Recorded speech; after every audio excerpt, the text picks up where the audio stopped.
Hi guys, আজকে করছি আমি বাটা মাছের ঝোল। এই যে বাটা মাছ ধুয়ে বেছে রেখে দিয়েছি, নুন হলুদ একটু মাখিয়ে নিলাম।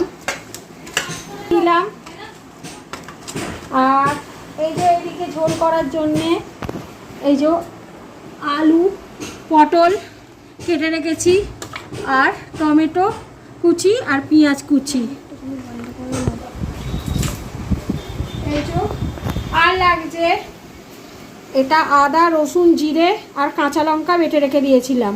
আমি বেটে ফ্রিজে স্টোর করে রেখে দিই, কেন সব সময় লাগে বলে ওই জন্য। আর এই যে কালো জিরে ফোড়ন দিয়ে করব।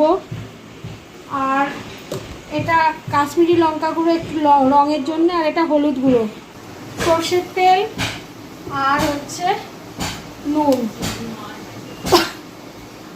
একটু পাতলা করেই ঝোলটা করব। ঠিক আছে, এই যে এবার আলু পটলগুলো আগে ভেজে নিই, ভেজে নিয়ে মশলাটা কষে প্রেসারে সিটি মেরে নেব, তারপরে মাছটা ভেজে সাঁতলে নেব।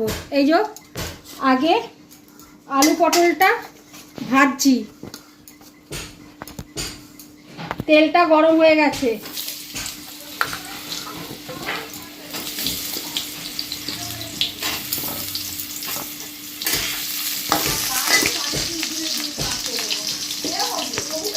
করে হলুদ দিয়ে দিই, তাহলে কালারটা ভালোভাবে আলুতে কালারটা ভালোভাবে ধরবে।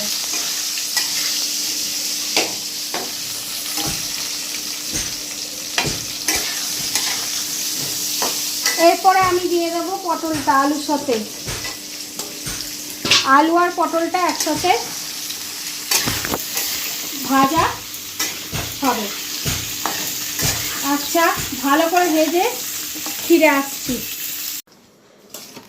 আলু পটলটা ভালো করে ভেজে নিয়েছি, এরপরে ভাজবো।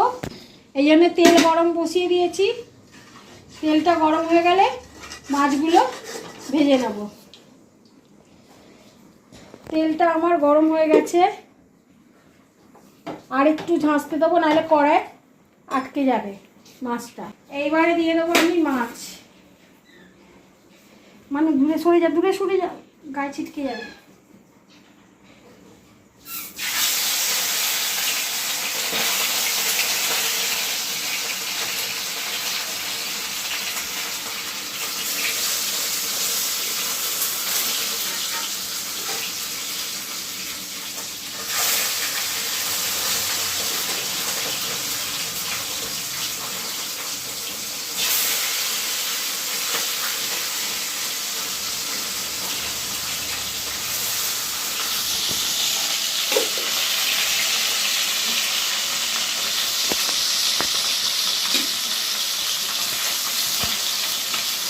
মাছ ভাজা হোক, তারপর দেখাচ্ছি।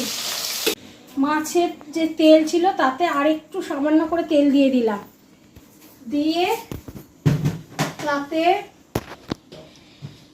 কালো জিরে ফোড়ন দিয়ে দেবো। এই যে কালো জিরে ফোড়ন দিয়ে দিলাম। পেঁয়াজটা লাল লাল করে ভাজা হোক।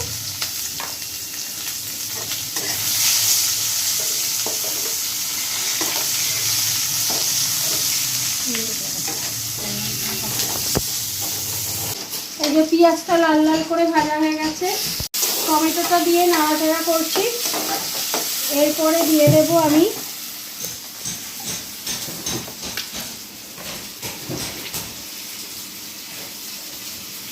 এই যে আদা রসুন আর জিরে বাটা মশলাটা,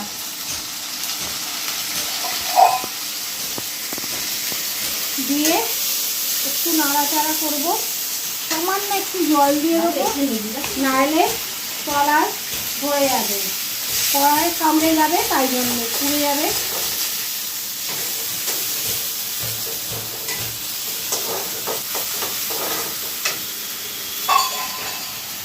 এবারে দিয়ে দেব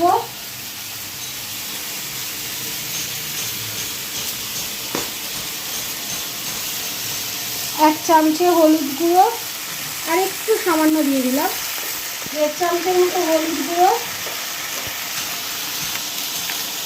রং রঙের জন্য কাশ্মীরি লঙ্কা গুঁড়ো সামান্য করে দেব।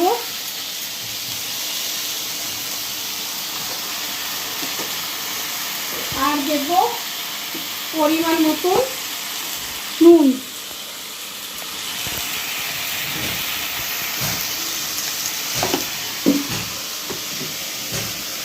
এবারে মশলাটা একটু ভালো করে কষিয়ে নেব।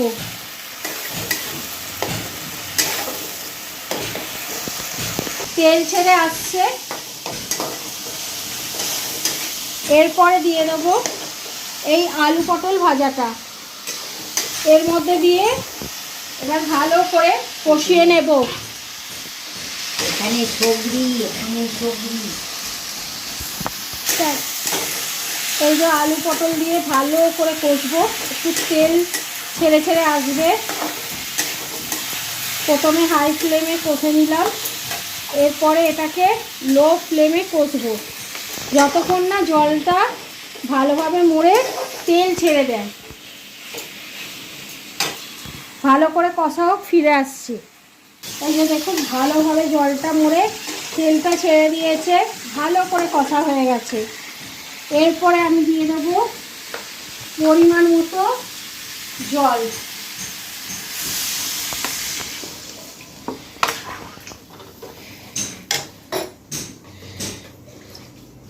যেহেতু আমি একটু পাতলা ঝোল করব, তাই জন্য একটু জলের পরিমাণটা বেশি দেব। এটা আবার ঝোলটা মরে একটু কমে যাবে।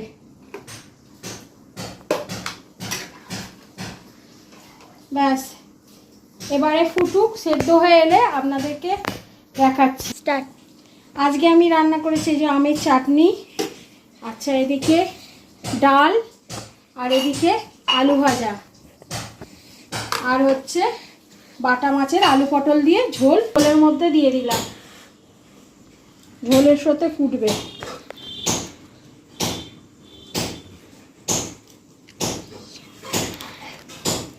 ঝোলের মধ্যে দিয়ে দিলাম, এবার একটু আস্তে আস্তে এইগুলো ফুটুক।